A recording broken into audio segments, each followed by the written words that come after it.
नमस्कार, मेरा नाम शिवम सोनी है और आप न्यूज स्टेट देख रहे हैं। चुनाव मौसम अब शुरू हो गया है। लोकतंत्र के सबसे बड़े पर्व का शंखनाद चुनाव आयोग ने कर दिया है और ऐसे में लोकतंत्र के भाग्य के विधाता यानी कि वोटर्स की राय जानना सबसे ज्यादा जरूरी हो जाता है। आखिर वो क्या सोचते हैं, उनका मत किस ओर है, उनकी क्या समस्याएं हैं। तो हमारी खास पेशकश चर्चा चौराहा में मध्य प्रदेश छत्तीसगढ़ के हर लोकसभा क्षेत्र की हर बड़े चौराहे से आपको वहां की नब्ज खुद बताएंगे वहां के वोटर्स। तो सबसे पहले शुरू करते हैं मध्य प्रदेश के युवाओं से, वो भी यहां की राजधानी भोपाल से, जिनसे बात की हमारे संवाददाता अतुल शर्मा ने।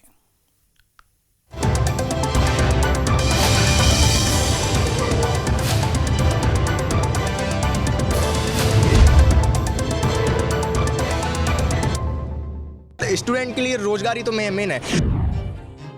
युवा जो है पेपर लीक जैसे मामलों से असंतुष्ट है। रोजगार एक बहुत बड़ा मुद्दा है। और भी कंपनीज आ जाएंगी तो सबको जॉब मिलने में आसानी होगी। लाडली बहना योजना है, उसमें उसको बढ़ावा देकर छात्रों को बढ़ावा नहीं दिया जा रहा है। यहाँ पे विकास के नाम पे कभी कुछ नहीं दिखता। हमारी यूनिवर्सिटीज़ वर्ल्ड क्लास क्यों नहीं है? तो मैं स्टडी कर रहा हूँ, वो मैं एमपी में ही मेरी जॉब लगे, मेरे को मेरे घर से बाहर नहीं पढ़ने आना है। जो सरकार एम्प्लॉयमेंट देगी उसकी तरफ मेरा रुझान रहेगा।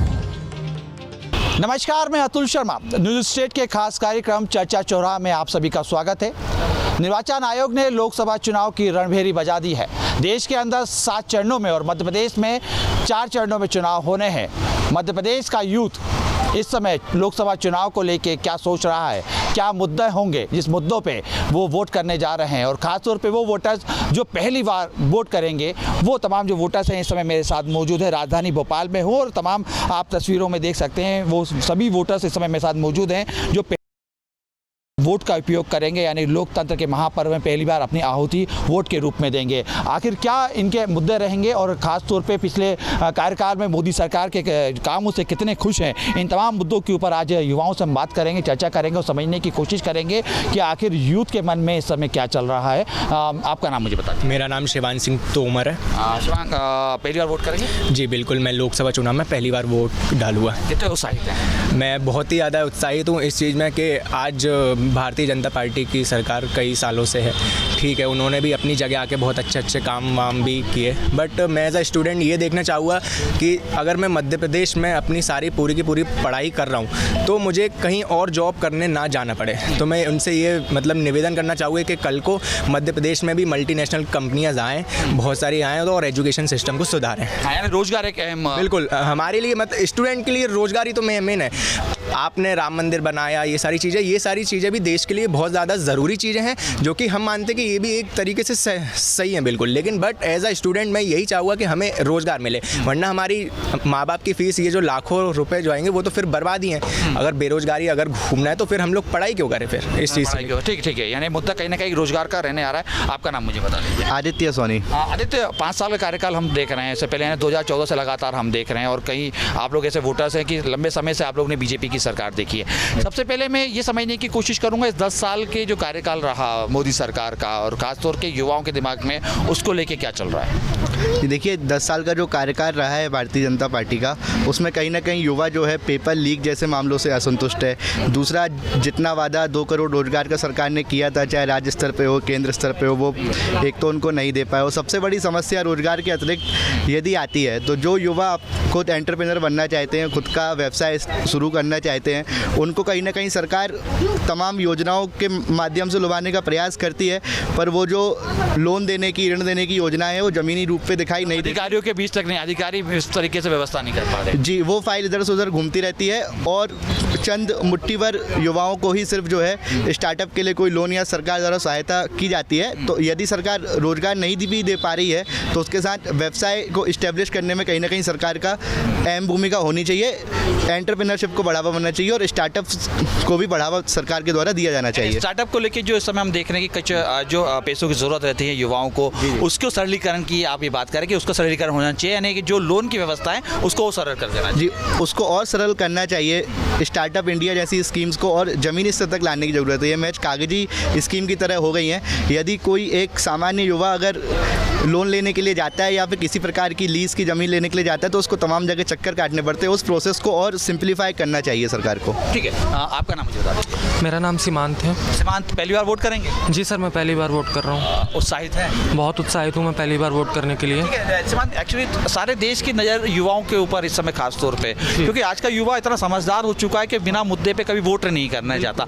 आपके जहन में क्या चल रहा है? मेरे जहन में ये चल रहा है कि ये मेरा फर्स्ट टाइम वोट है, तो ये मेरे लिए बहुत बड़े चैलेंज की बात है, क्योंकि हमारे सामने कई सारी पॉलिटिकल पार्टीज़ है, सबकी अच्छाई है, सबकी बुराई है, लेकिन अभी भी अगर देखा जाए तो सबसे बड़ा अगर कोई मुद्दा है हमारे सामने तो वो बेरोजगारी है। और जहाँ तक मैं देख पा रहा हूँ बीजेपी की सरकार जो है वो कहीं ना कहीं बेरोजगारी को मिटाने के लिए विफल हो रही है, जिस वजह से मैं अपना पहला वोट बहुत सोच समझ के दूंगा और मैं बहुत ज़्यादा उत्साहित हूँ अपने पहले वोट। शिक्षा नीति को लेके कितना आप, क्योंकि देखिए शिक्षा कहीं ना कहीं हम देख रहे हैं कि शिक्षा नीति को लाया जा रहा है, खासतौर पे इस कोशिश की जा रही है कि ग्रामीण अंचलों में वो युवा जो पढ़ाई से दूर रहता था उसको पढ़ाई की तरफ आकर्षित किया जाए, उसको ग्रामीण इलाकों में बेहतर शिक्षा दी जाए। लगने लगा कि ऐसा हो रहा है? नहीं, मुझे ऐसा नहीं लगता कि अभी ऐसा हो रहा है, क्योंकि ऑन पेपर्स देखने को तो बहुत कुछ मिल रहा है, बट अगर हम उसको रियलिटी में देखने जाए तो ऐसा मुझे नहीं लगता कि ऐसा कुछ हो रहा है। क्योंकि आज भी अगर मैं खुद ही एक स्टूडेंट हूँ और मैं देख रहा हूँ आज भी हमें 15 साल पुरानी किताबें पढ़ाई जा रही है, लेकिन आज देखा जाए तो टेक्नोलॉजी कितनी आगे बढ़ रही है। अगर यही शिक्षा नीति रही तो फिर आगे काम कैसे चल पाएगा, हम दूसरों से कॉम्पिटिट कैसे कर पाएंगे। ठीक है, आपका नाम बता दीजिए। अनिल गोस्वामी है मेरा नाम। अनिल, क्योंकि देखिए सरकार की तरफ से जिस तरीके से हम देखते हैं कि लगातार आइडियाज़ आ रहे हैं, ठीक है, कोशिश भी की जा रही है, क्योंकि देखिए किसी भी देश का जो भविष्य है वो युवाओं पे टिका रहता है, और युवा अगर मजबूत होगा तो देश मजबूत हो जाएगा। इस बात से कोई भी दरकिनार नहीं होता, ठीक है। लेकिन इस बात को मैं समझने की कोशिश कर रहा हूँ कि जब सरकार की तरफ से योजना आती है तो धरातल तक पहुँचने में जिस तरीके से आप जिक्र कर रहे हैं कहाँ कमी रह जाती है, उस गेप को कैसे भरना होगा? जी बस वही, जैसे किसी भी चीज़ की रूपरेखा फाइल फर्स्ट स्टेज 3 स्टेज रहती है। 3 रूपरेखा में कोई भी अपना जो सरकारी काम है वो काम होता है, लेकिन वो पहला ही काम इतनी देर अपने सरकारी दफ्तर के ही लोग लगा देते हैं या जो भी प्राइवेट सरकारी दफ्तर के लोग हैं कि उनको डॉक्यूमेंटेशन इतने वेरीफाई करने रहते हैं कि वो इसी में प्रारंभ रूप से यदि कोई काम करेगा तो 1 हफ्ते का काम रहता है, लेकिन वो 1 हफ्ते कोई काम को 4 वीक में डाल देते हैं। 4 वीक में कोई दूसरा आ जाता है, फिर वो दूसरा भी फर्स्ट शुरुआती करेगा ना उधर से ही, तो इस रूप में स्टूडेंट परेशान हो जाता है। उसका जो मानसिक जो उसमें ऊर्जा रहती है तो वो कहीं ना कहीं उसमें कमी हो जाती है, डाउन हो जाती है। तो इस चक्कर में युवा और कुछ कदम उठाने के चक्कर में और कुछ कदम उठाता है, तो इससे और बेरोजगारी बढ़ती है। जिसमें टैलेंट है उसको टैलेंट यदि कहीं पेश ना कर पाएगा तो कहाँ टैलेंट दिखा पाए। तो वही सब चीज़ें हैं कि मध्य प्रदेश में जो भी है तो स्टूडेंट जैसे ही पास आउट होता है उसके हिसाब से मध्य प्रदेश की परीक्षा का रिजल्ट है वो जल्द से जल्द आना चाहिए। एक सरकार की तरफ से आप लोग की अपील है। कुछ और लोग भी, मैं उनसे भी बात कर लेता हूँ, समझ लेता हूँ। आपका नाम मुझे? वंश कनूजिया। वंश, क्या करते हैं? मैं सर छात्र हूँ। छात्र हैं जी। टाइम वोट डाल रहे हैं? जी फर्स्ट टाइम वोटर। बस क्यों वोट डालने के तैयार हो? जी जी। हैं?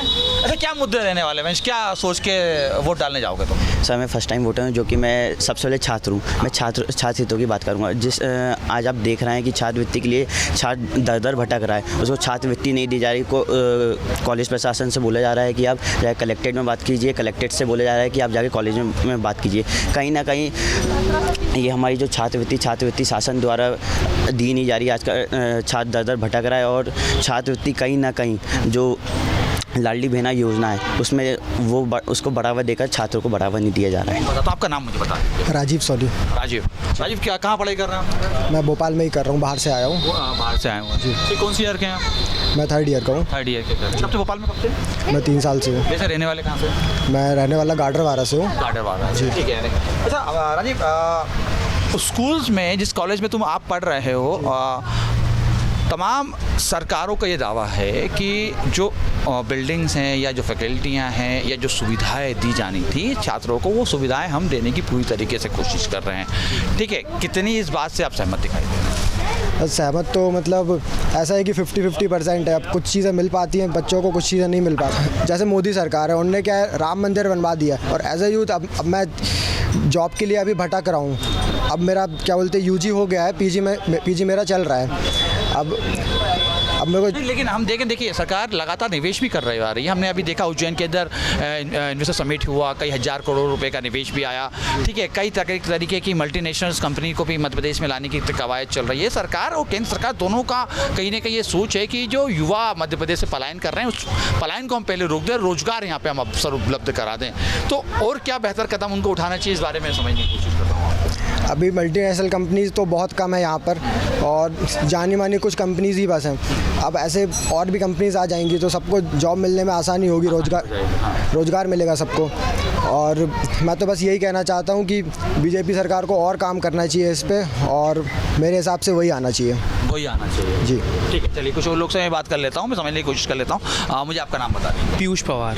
पीयूष, क्या आप कहाँ पढ़ाई कर रहे हैं? मैं अभी RGP में पढ़ाई RGP में पढ़ाई कर रहे हैं। कैसी चल रही पढ़ाई? अच्छी चल रही है पढ़ाई। तो रिजल्ट समय पे आ रहा है? नहीं, रिजल्ट्स टाइम पे नहीं आते हैं, बहुत लेट रिजल्ट्स आते हैं, और पेपर चेकिंग में प्रॉब्लम होती है, पेपर लीक हो जाते हैं बार बार। तो इस चीज़ से हम लोग भी बिल्कुल डील नहीं कर पा रहे हैं, और यूनिवर्सिटी भी इस बात को लेकर बिल्कुल भी ध्यान नहीं देती।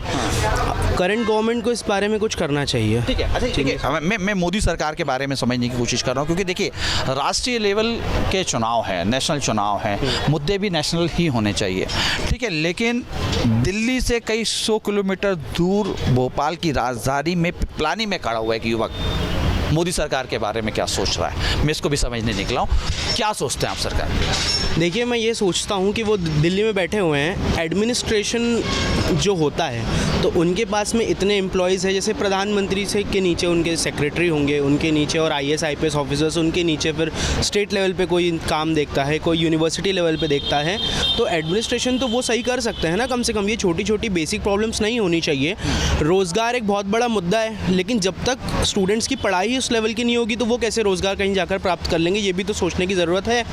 इसके अलावा मेडिकल स्टूडेंट्स और इंजीनियरिंग स्टूडेंट्स जो है उनके लिए कॉलेजेस भी अच्छे कहाँ हैं। पहले बच्चे मेडिकल पढ़ने के लिए, मेरे कई सारे फ्रेंड्स हैं जो रशिया चले गए, बिकॉज नीट में उनके मार्क्स तो आए बट उन्हें कॉलेज यहाँ अलॉट नहीं हुए, वो रशिया चले गए। अब वहाँ से वापस आ रहे तब वो चाइना जा रहे हैं। वो इंडिया में क्यों नहीं पढ़ पा रहे? इंडिया में क्यों नहीं है? मेडिकल कॉलेजेस इंडिया में इतने अच्छे क्यों नहीं है? गवर्नमेंट कॉलेजेस चुनिंदा बच्चों को मिलते हैं जो बहुत टॉप मार्क्स ला लेते हैं, या फिर रिजर्वेशन वाइज में मिल जाते हैं। बाकी बच्चे क्या करेंगे? हमारी यूनिवर्सिटीज़ वर्ल्ड क्लास क्यों नहीं है, ये हमारा कहना है। क्या गवर्नमेंट के पास पैसे नहीं है? गवर्नमेंट बजट तो अपना लाती है ना, हज़ारों करोड़ों का, कि हमने एजुकेशन के लिए बजट लाया है। तो आपकी यूनिवर्सिटी के हॉस्टल्स अच्छे क्यों नहीं है? आपके टीचर्स क्यों अच्छे नहीं हैं? अब मेरा ये कहना है कि हमें डील करनी है ऑल ओवर इंडिया, तो हमारे जो टीचर्स हैं वो उनकी इंग्लिश और हिंदी सब फ्लुएंट होनी चाहिए, ताकि हमें भी समझे। अब मध्य प्रदेश का कोई बच्चा अगर तमिलनाडु में जॉब करने जाएगा तो वो हिंदी में तो बात कर नहीं सकता। तो इसी तरीके से जो लैंग्वेज में सुधार होना चाहिए। हाँ, क्या है कि लैंग्वेज कोचिंग भी एक बहुत इंपॉर्टेंट चीज़ है। ठीक है, क्या लगता है कितने आप सरकार 10 साल की हो रही है, 2014 से मोदी सरकार है, कितना विकास हुआ? विकास के नाम पे अगर मोदी सरकार की बात करूं तो रोड बनाने को अपना विकास बताते हैं, नई नई घोषणाओं को करना अपना विकास बताते हैं, पर धरातल पे देखें तो यहाँ पे विकास के नाम पे कभी कुछ नहीं दिखता। अब बात यह है कि मैं मोदी को चुनने नहीं जा रहा हूँ, मैं यहाँ के सांसद को चुनने जा रहा हूँ, मैं यहाँ के उस जनप्रतिनिधि को चुनने जा रहा हूँ जो जनता की मदद करे। अगर मैं भोपाल का हूँ, भोपाल का रहने वाला हूँ, बात करूँ पिछले 5 साल में, अगर हमारी जो पूर्व सांसद, मतलब जिनको सांसद का टिकट मिला था पहले, आज से 5 साल पहले, साध्वी प्रज्ञा जी, उनके द्वारा क्या काम किया गया ये कोई आके मार्केट में बताने को तैयार नहीं। नया नाम लेके आए आप आलोक शर्मा जी का, जो कि एक हारे हुए व्यक्ति हैं। कहीं ना कहीं भाजपा चुनाव लड़ तो रही है, पर वो एक नाम पे लड़ रही है, जो कि मोदी जी के नाम पे लड़ रही है। कार्य क्या है, इसके अलावा कुछ और लोग भी, मैं और भी समझने की कोशिश कर लेता हूँ कि आखिर उनके मन में क्या चल रहा है। क्या नाम है आपका? रोहन। पढ़ाई कर रहे हैं? हाँ, पढ़ाई कर रहे हैं। पहली बार वोट डालेंगे? हाँ। कितने उत्साहित वोट? बहुत उत्साहित हूँ। अच्छा रोहन, क्योंकि देखिए, क्योंकि यूथ है, कुछ भी करता है तो बहुत सोचता है, प्लान करता है और फिर उसको धरातल पे लाता है। वोट के लिए क्या प्लान किया है? अरे मैंने वोट के लिए प्लान किया है कि जो मैं स्टडी कर रहा हूँ वो मैं MP में ही मेरी जॉब लगे। मेरे को मेरे घर से बाहर नहीं पढ़ने जाना है। घर से बाहर नहीं जाना जाना है, घर से बाहर नहीं जाना है। मैं खरगोन जिला क्षेत्र का हूँ, तो मेरे को अपने घर में ही नौकरी चाहिए। घर पे ही नौकरी, हाँ, परिवार के साथ ही रहना। हाँ भाई, मम्मी पापा के साथ रहना है। तो फिर ऐसी बाहर जॉब लग जाएगी तो मैं क्या काम की क्या ज़िंदगी, मेरे काम की, मेरे माँ बाप के काम नहीं। तो मैं ये चाहूँगा कि मेरी नौकरी लगे तो मेरे इलाके में लगे। हाँ। अच्छा, और क्या सरकार से आप मांग करते हैं, और क्या बेहतर होना चाहिए? और मैं सरकार से ये मांग करता हूँ कि एक तो अभी एजुकेशन का जो सिस्टम है वो थोड़ा और अच्छा होना चाहिए। जी हाँ, कि जैसे कमी लगती है आपको कि जैसे अभी कोई भी अपने पेपर लीक कर लेता है, तो इस चीज़ में हमको पेपर लीक में अभी कई लोगों से बात कर रहा हूँ, पेपर लीक एक बड़ी समस्या बनी हुई है। हाँ, है ना? हाँ। देखिए, तमाम जो लोग हैं कहीं ना कहीं चल रहे हैं, और बात करने की मैं फिर से एक बार मैं तुम्हारे पास ही आ जाता हूँ कि देखिए, क्योंकि अब तो चुनाव की तारीखों का ऐलान हो चुका है, 4 चरणों में हमारे देश के अंदर चुनाव होने भी हैं, ठीक है। लेकिन कहीं ना कहीं इस बात को मैं समझने की कोशिश कर रहा हूँ कि युवा जब भविष्य तय कर रहा है अपना, तो उस भविष्य के अंदर मध्य प्रदेश का भविष्य किस प्रकार से देख रहा है, आखिर क्या चाहता है, क्या और सुधार होना चाहिए, और सुधार किस तरीके का होना चाहिए, मैं ये समझने की कोशिश कर रहा हूँ। ये अगर स्टडी बेस पे देखा जाए तो जो पेपर लीक्स होते हैं पहले तो ये बंद होना चाहिए। क्या स्टूडेंट को बहुत आसानी हो जाती है, जो मेहनत करने वाले हैं उनको बहुत ज़्यादा नुकसान है इस चीज़ से।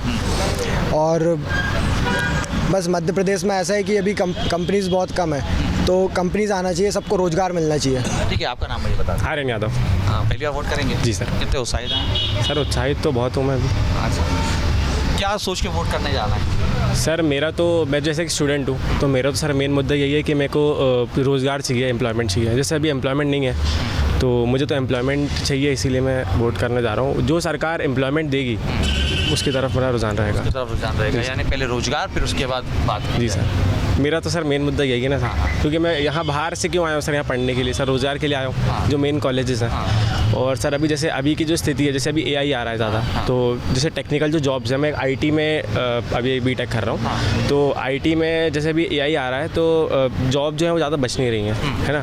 तो इसीलिए, और कंपनी भी जैसे आप देख रहे हैं मध्य प्रदेश में ऐसी कोई ज़्यादा कंपनियाँ हैं नहीं, इंदौर में है थोड़ी बहुत, और भोपाल में तो अभी IT पार्क जो बना है उसमें तो कोई कंपनियाँ हैं नहीं सर। तो मेरा तो यही है सरकार से कि अगर कंपनियाँ ज़्यादा इन्वेस्ट करें यहाँ पे, अगर यहाँ का बच्चा जो है उसको यहाँ तो बेंगलोर या पुणे ही जाना पड़ता है, और या कोई कमी तो है नहीं सर MP में। अलग अलग तरीके से अलग अलग युवाओं के रुझान हैं।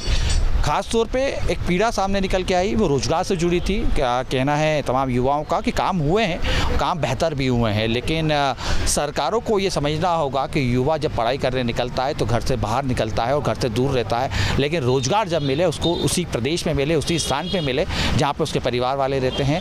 कई तरीके की शिक्षा नीति को लेकर भी बेबाकी से युवाओं ने अपनी बात रखी। बहरहाल युवा काफ़ी समझदार हैं, पत्ते अभी तक नहीं खोले हैं, और ख़ास तौर पर इस बात का जिक्र नहीं कर रहे हैं कि आखिर वोट किसको देंगे, लेकिन कहीं ना कहीं ये युवा है जो मध्य प्रदेश का भविष्य भी लिखते हैं, मध्य प्रदेश का भविष्य भी गढ़ते हैं, और कहीं ना कहीं मध्य प्रदेश सहित भारत के भाग्य विधाता भी हैं। और ये भाग्य विधाता किसके साथ रहेंगे और किसको अपना मत दे के विश्वास जताएंगे, ये EVM की मशीन रिजल्ट के दिन ही बता पाएगी। विजन आबे के अतुल शर्मा, न्यूज़ स्टेट, मध्य प्रदेश, छत्तीसगढ़।